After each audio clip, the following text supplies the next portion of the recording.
For information, this is a rant.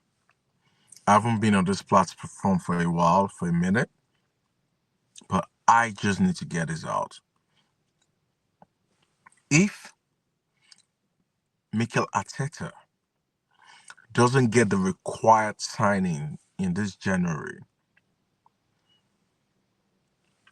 something is wrong. This is more or less akin to the period of time where we spent under Arsene Wenger. You're either a giant or you're an ant. There's no two ways. You either want to rub shoulders with the biggest, the baddest. You either need to show the ambition, the ability to get it over the line. Make no mistake of it, we've competed against probably one of the greatest footballing teams of all time. Pep Guardiola came to Manchester City with a blueprint that works for him, with Tixter Begiristan, or whatever his name is, building the structure the last 3 years on Manchester City to make sure that Pep is successful. And what does that mean? Revamping the academy, creating structure, creating style of play, making sure everything is in order, buying aesthetically pleasing players, players who are good on the ball, ability to invert, ability to do different kind of things and facets of the game.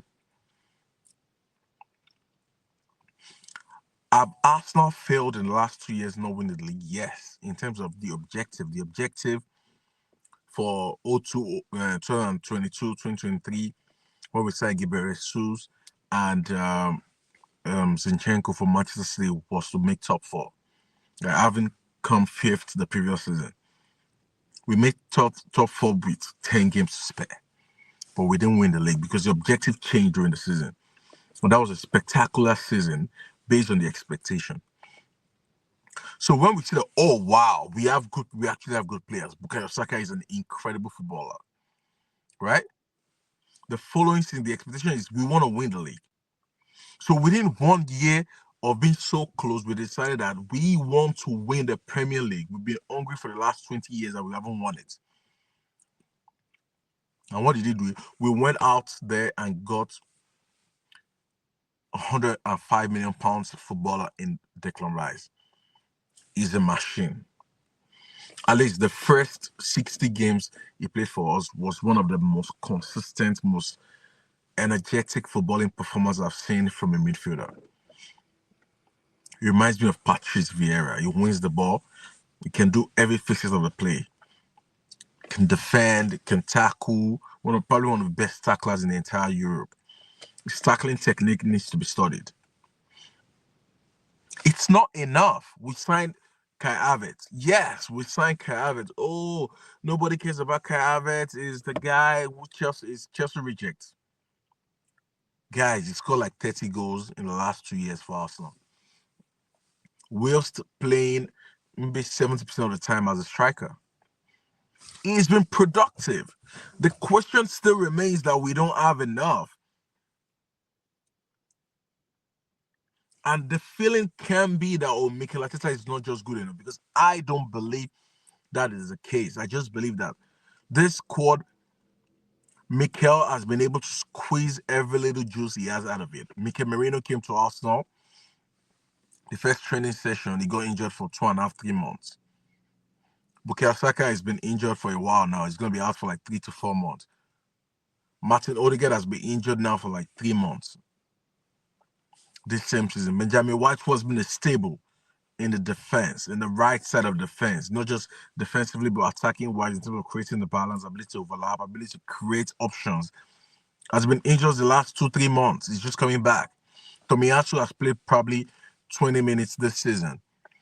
Calafiori, who was signed as our market signing in defense, has almost replicated the same thing we had with Jurgen Timber last season, in the sense of the Timber looked promising in preseason, looked incredible, good on the ball, ability to invert, can come into midfield, control the ball. He got injured in the very first game of the season with an ACL. Gabriel Jesus this season, ACL injury. What do you do when your business is failing unless we have different objective. The objective can either be we want to be a sustainable team, but we also want to win trophies. I would assume that's the objective of the Kroenkes. But if the objective is we want to be a sustainable team more than we want to be successful, I don't recognize my club. Because make no mistake, football at the very upper echelons of the game, at the highest level, it's not about profit. It's not about making money. Let's just say what it is. Roman Abramovich left Chelsea with a $2 billion debt to him. If he didn't cancel that debt, Chelsea can't sign any players. Chelsea can't be sold. He wouldn't be able to sell Chelsea if he didn't cancel $2 billion debt that he saddled Chelsea with, because Chelsea were able to spend ridiculous amount of money to win 2 Champions League titles and like 5 Premier League titles in like 15 years. So the people who are going to the business of sports, when I say sports in this case, I mean football, soccer, it can't just be to make money. It can't. That is not the right business you're in. It's an entertainment sport, unless I'm in the wrong sport or something has changed. Football, soccer, the Joga Bonito has never been about making money. It's been about the richest, the cream de la cream people in the society coming together and saying that we want to compete. We want to get the best players to win and win and win. Barcelona are literally in debt. I don't want my club to be like that. They're struggling. Barcelona were able to attract Robert Lewandowski. They attracted Rafinha. And that's because of things that they have won. I want to win the Champions League. I don't think we can win the Champions League. We can stand a chance of winning a, a trophy that's been elusive to us, a European title, without taking risk. And what are the risks? Benjamin Sesko, promising young striker. We know there's a dearth of strikers in Europe. We don't have good strikers right now. We don't have the Radamel Falcao, probably one of my most promising, most incredible strikers I've ever seen is Radamel Falcao. Sesko gives me an hint of that kind of player, left-footed, right-footed, doesn't matter. I remember Falcao's performance against Chelsea in the Super Cup or Europa League final. I can't really remember. Where he scored a hat trick. All the goals were on his left foot. A Robin van Persie. We missed out on Alexander Isak, and now he's haunting us, right? Because we made the wrong choice. Coaches make wrong choices. If Avex is not the guy that's going to get us over the line, because maybe he's a good player, he's a very good player, he gets the numbers, but in the critical moments, he doesn't score the goals. You have to empower your coach or your staff to go get somebody else. That is the business we're in. So go outside there, get the player that you need. If Ateta says, "Oh yeah, let's take a risk on Sesko, let's go get Sesko." Oh, we just be honest with us, and we're just the new Tottenham Hotspur. Just be honest. Just tell us that we can't compete. Just tell us that we're not who we think we are, and we can reset our expectation and just be able to accept good football or accept being in the top four. But I don't want to leave a facade.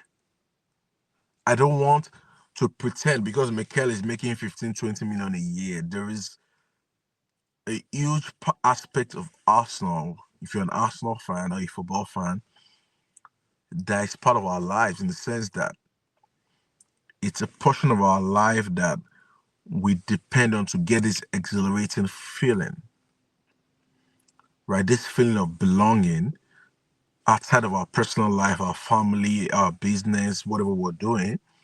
This is something else that gives us that oomph. So if you're in the business of running Arsenal Football Club, give me the oomph. Give the fans a raise, a mental raise, a raise in their mind that we can actually do something. We're 6 points over off Liverpool.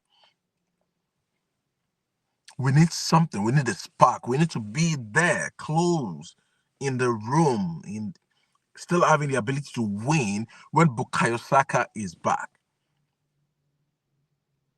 So to the Kroenke, get it done. Not £9. He's 18 years old. It's not going to affect our season. We already have Nwaneri, one of the most talented young players in the entire Europe, who's 17 years old. We have another 18 years old in Miles Lewis Kelly. I can sign £9. I don't care about £9 joining the team. I don't want to put the expectation of performance when I'm 18 years old. Unless it's Kylian Mbappe at 18 or Lamine Yamal. But we know there is a very high possibility that that's not the case. Go out there. If Matheus Nunes, not Matheus Nunes, if Nunes, what am I saying, is the player from Wolves that we need in number 10, get it done. If you have to pay £10 million extra, get it done. If Benjamin Šeško is who Mikel has highlighted, or the coaching staff, or the recruitment team, it's not just Mikel. I believe it's a joint decision. Get the player over the line so that we can be in contention. We've built an incredible defense, which there's been hiccups this season, but it's good most of the time. We have a decent midfield. We have one of the best six in the world in terms of defensively, which is Declan Rice. We have one of the best progressive six in the world in terms of Thomas Partey. A merge of those players will be the perfect player, but there's no perfect player. We have Martin Odegaard, one of the best attacking midfielders in the world. Merino is a good player. Jorginho is a good player. We have a decent midfield.